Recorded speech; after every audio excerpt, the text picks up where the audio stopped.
Alright, so I will be redoing the 3.6 video, and the first prompt is to address what the multiplier effect is. So the multiplier effect refers to the initial change in spending, which leads to a greater overall impact on income and economic output. And it's really used to explain government spending, investment, consumer spending, and can really start up a lot of economic growth.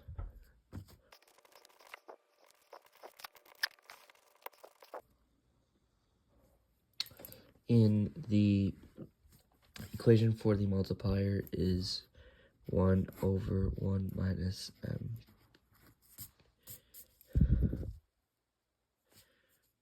There we go.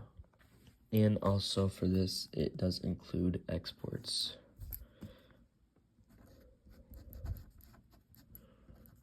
Minus imports. AKA sig x.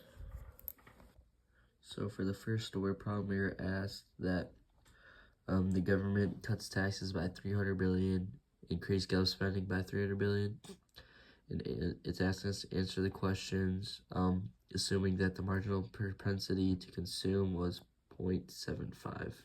So to find the multiplier, we would do 1 over 1 minus 0.75 to get 1 over 0.25, which is equal to 4.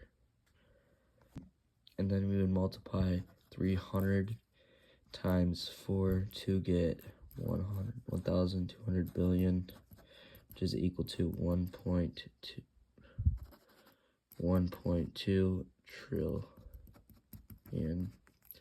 And that is the maximum change in spending from 300 billion of government spending. And now, since the second question is asking about taxes, we would do the same multiplier, but instead we would subtract 1 from it to get 3. So the multiplier is now 3. So you do 300 billion times 3 to get 900 billion, which is the max amount of change from a $300 billion tax cut. Alright, to start off on why they're different, well, to begin with, you just have to subtract 1 if you get a tax cut situation. So 4 minus 1 is 3, so it's obviously going to be a lower number. And also because government spending directly increases aggregate demand, while tax cuts indirectly affect spending by increasing the income.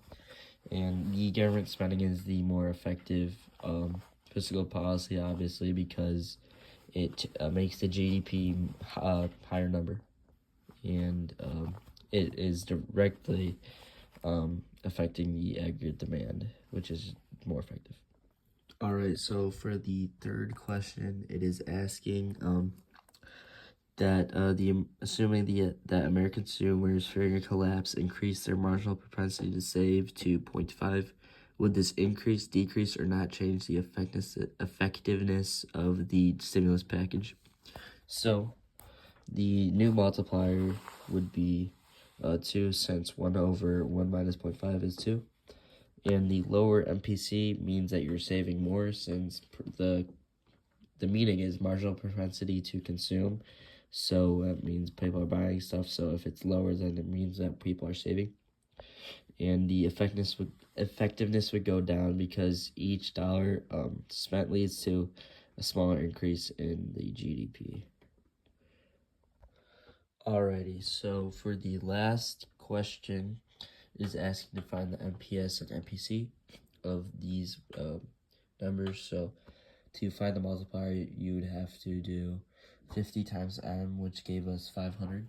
So you divide it both by 50 to get the multiplier of 10. And then once you have the multiplier, you can do the multiplier formula.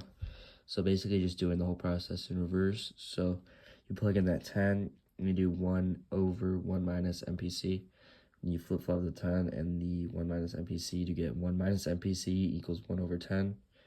and then you could subtract that 1 from 1 over 10, and you get a negative MPC equals a negative 9 over 10, and those negatives cancel, and you get an MPC of 0.9, and then with that MPC, you can find the MPS pretty simply by just equaling both of those to 1, so you can get, I didn't write it down, but it's 0.9 plus MPS equals 1, and that translates to 1 minus 0.9 equals MPS, and you get an MPS of 0.1.